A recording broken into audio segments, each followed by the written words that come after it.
As you know, the Bhagavad Gita is a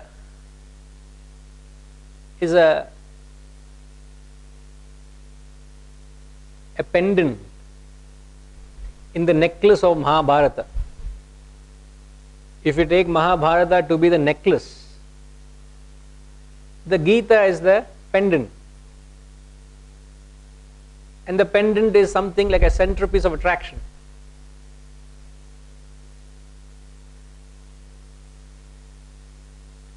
Without the Gita, the Mahabharata is just a story, as you know. The Mahabharata runs into close to 100,000 verses. And the Gita is 700 verses.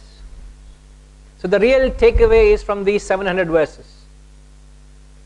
And Mahabharata, as you know, has been written by the author, the great Vyasa.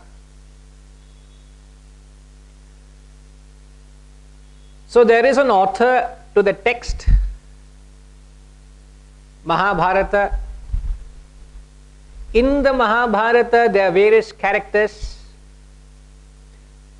and the centerpiece of the Mahabharata is the conversation between two dear friends, Lord Krishna and Arjuna.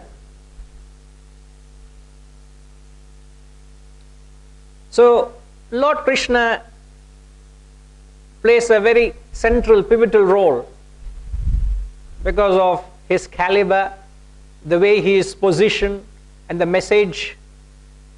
We all look up to him as a great avatara, the great Lord Narayana himself.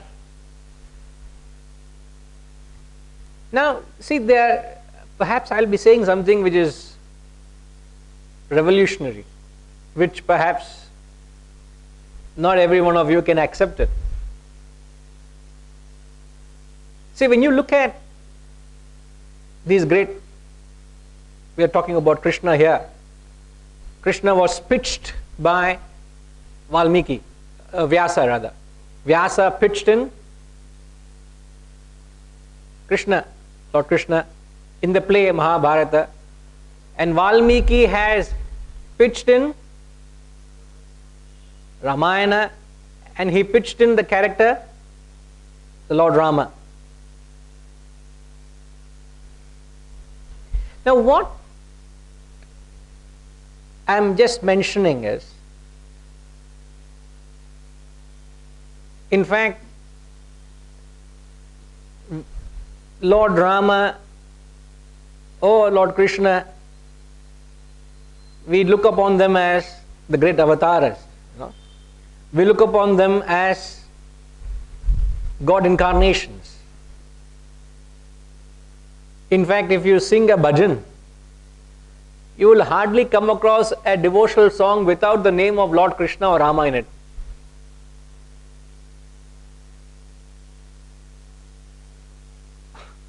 So much so that these great personalities have impacted our lives profoundly. They have molded our lives.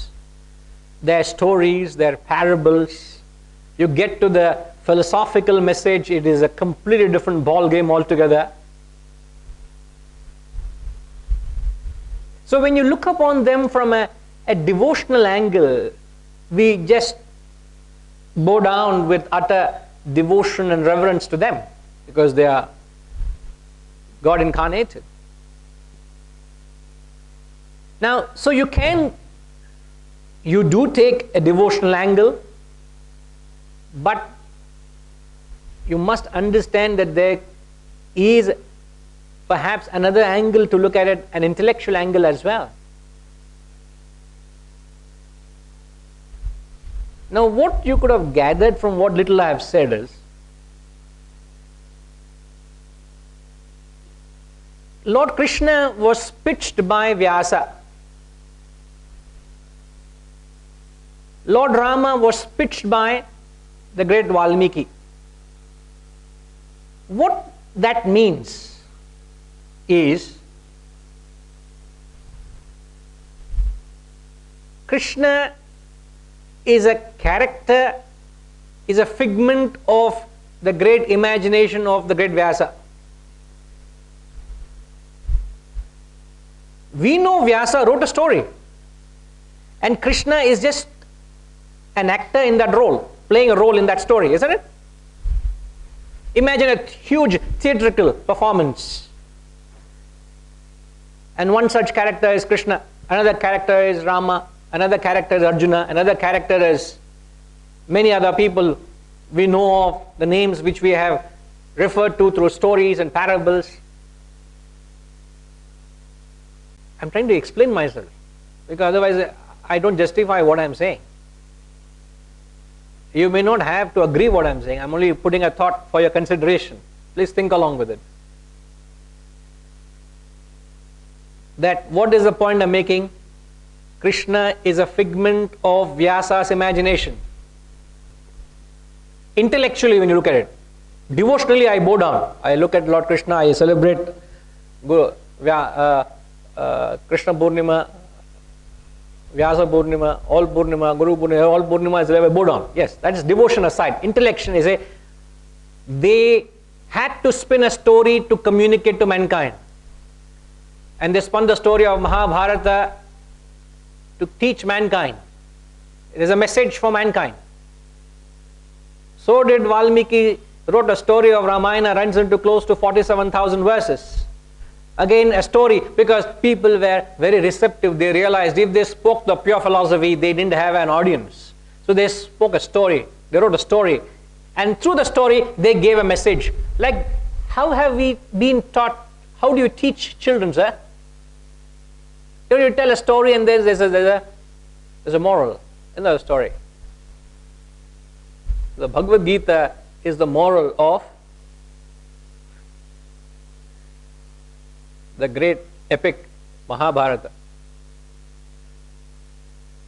Now what I am trying to establish is, whether you take it literally that Lord Krishna existed in history at some point, or you may say it was an imagination of these great Vishala Buddhi, the giant intellects of Vyasa or Valmiki or these great Mahatmas, they have something very relevant to us, to our lives today. Very, very relevant. This is the need of the hour, to be able to revive, to understand. We are trying to put this effort to revive this knowledge. It shouldn't be a lost cause.